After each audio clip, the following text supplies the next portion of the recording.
Indy here. This little series explains why we don't use demographics in thinking styles or personas. It's because demographics don't cause cognition, and cognition is the basis for better solutions. So let's look at an example from Economics. This is from a podcast by a famous economist, and it's a podcast called People I Mostly Admire.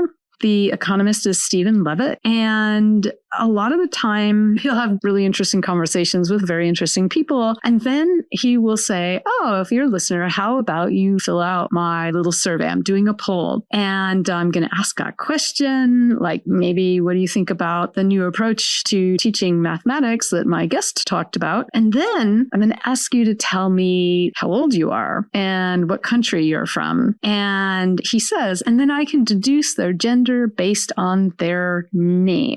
And then he goes and reports in a later episode what that poll result was. Now, first of all, it makes me really upset that he tries to deduce gender by people's names. I have written to him about it. I mean, even in my own family, we've got 3 people who have male names who are females, and he would not know that. My mom's name is Gus. He would mark my mom as a man.